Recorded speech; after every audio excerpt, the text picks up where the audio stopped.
all the devils are chained during the month of Ramadan, how come people continue to commit sins? And I do agree with you, this is a common question. And I remember several years back when I was in school and when I heard this hadith that the devils are chained in the month of Ramadan, immediately the question that came to my mind, and the question that comes to many Muslims' mind and many non-Muslims, is that if the devils are chained, then how do human beings yet commit sins? This question is based on the hadith of Muhammad sallallahu alaihi wasallam, which I mentioned earlier, a Sahih hadith of Musnad Ahmad, volume number 2, page number 230, hadith number 7148, which is also repeated in Sunan Nisa'i, chapter number 5, hadith number 2106, where the beloved Prophet said that, O ye people, the blessed month of Ramadan is approaching, and Allah has ordained for you that you fast in this month, and the gates of heaven will be open in this month, and the gates of hell will be closed, and the devils will be chained. In this month is a night which is better than 1,000 months, and a person who is deprived of the blessing in this month is truly a deprived person. Now when we get this hadith, it clearly mentions that in this month of Ramadan, the devils will be chained. And it's a logical question. If devils are chained, then how do human beings yet commit sins? To make the people understand, we have to realize that when the devils are chained, it does not mean that the devils are slain. They have been killed. They're yet present, but they are chained. They're not killed. The power is yet there, but it is diminished. For a better understanding, I'd like to give you an example that when there is a lion or a tiger who is free, there are high chances that he may kill you. Your life is in danger. But the moment that tiger or that lion is chained, you are safe.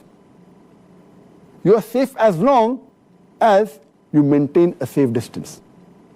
After the tiger has been chained, if you come too close to him, there are chances yet you can be killed. So as long as you maintain that distance from the tiger who is chained, you are safe. Similarly, in the month of Ramadan, if you maintain a safe distance from the Satan, you will be saved.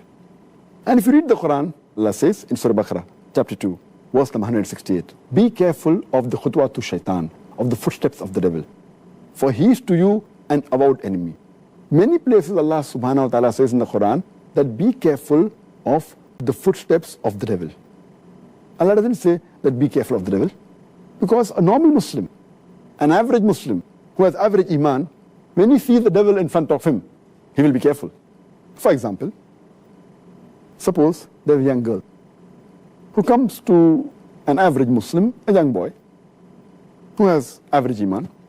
If a young girl comes and tells him that let's spend the night together, that Muslim will say, spending the night together with a girl, it's haram, it is zina.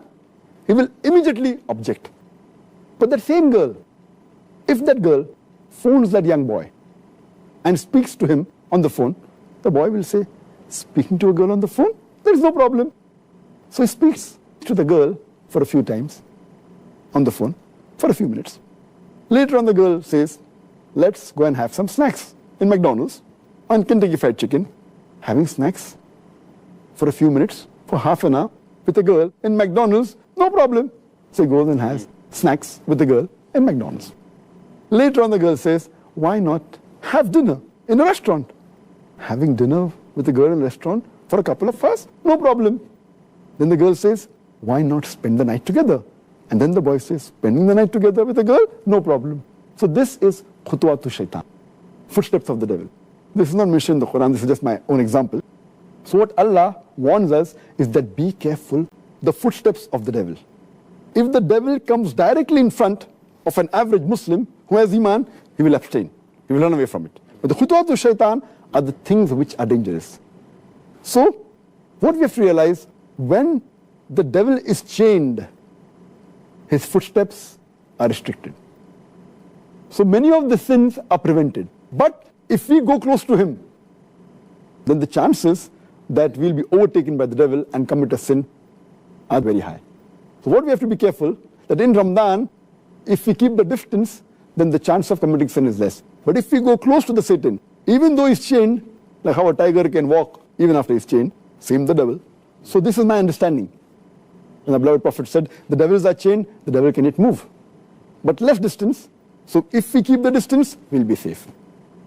The second reason that I feel is that in the month of Ramadan, though the devils are chained, we fail to realize that the balance 11 months, they are free. And the impact that the devil has on the human beings for these 11 months, it leaves those impact, that impression in the month of Ramadan.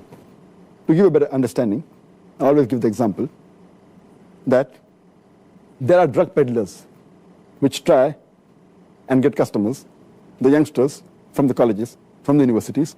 So what they do initially, they give the drug free. And they entice the youngsters for having drugs.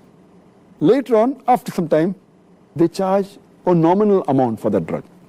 Later on, they charge an exorbitant amount. But by the time, the youngster is already hooked on to the drug.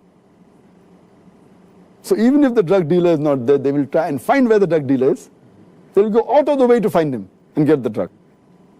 And many of them, even if the drug peddler, the drug dealer, is imprisoned by the law, they will go out of the way to find someone else.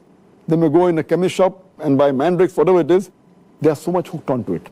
So these people who have become addicts to drugs, or rather say addicted to the Satan, even though the Satan is imprisoned, the effect is yet there.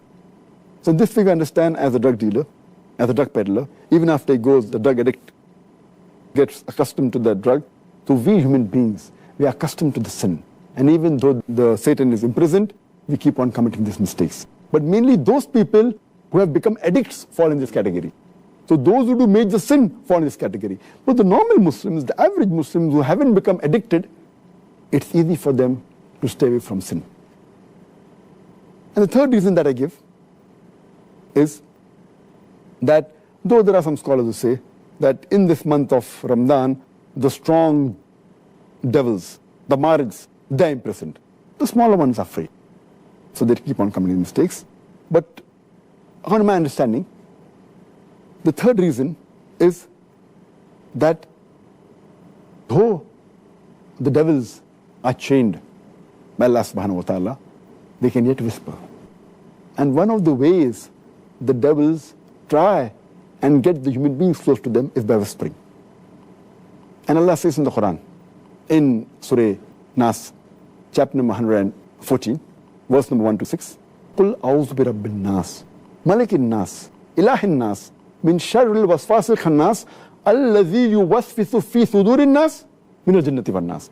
They whisper in the hearts of the human beings and they withdraw. Amongst them, the jinn and men. It's talking about the Satans, talking about the devils, who whisper into the hearts of the human being and they withdraw. And among these devils are the jinn and the human beings. So maybe Allah subhanahu wa ta'ala has imprisoned the devils who are the jinn. But the human beings, we are yet free. So one category of devils, that the jinns have been imprisoned, but the Satans are even amongst the men. That's what Allah says. Who are yet free. And yet we have to be careful of the whisper of the devil. The waswasa. This waswasa mainly is the thing that attracts towards the sin. The sins are committed, but the chances are less. And furthermore, it's clearly mentioned in the full hadith that Allah has ordained for you in this month of Ramadan that you should fast. Only if you fast, according to me, will the devils be imprisoned. That's talking about the devils that are going to attract you. So Allah says, if you fast, Allah has ordained for you fasting, and the devils will be put in chains. So the devils that are after you, if you fast, surely they'll be restricted. The criteria for us to be away from the devil is to fast.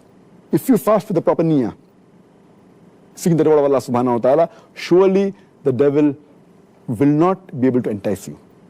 And the best logical way to prove this is if we check the crime rate of the Muslim countries during Ramadan, it goes down. But if you check the crime rate of the non-Muslim countries, in Ramadan it is the same. The reason is that because they are not fasting, the non-Muslims, this devil yet has an effect on them. Because the Muslims are fasting, if not all properly, at least majority, or at least quite a large number. So because of that, the crime rate in the Muslim countries in the month of Ramadan is low as compared to the other months. But the crime rate in the non-Muslim country is approximately the same, indicating otherwise, even the non-Muslims, they will not commit any sins.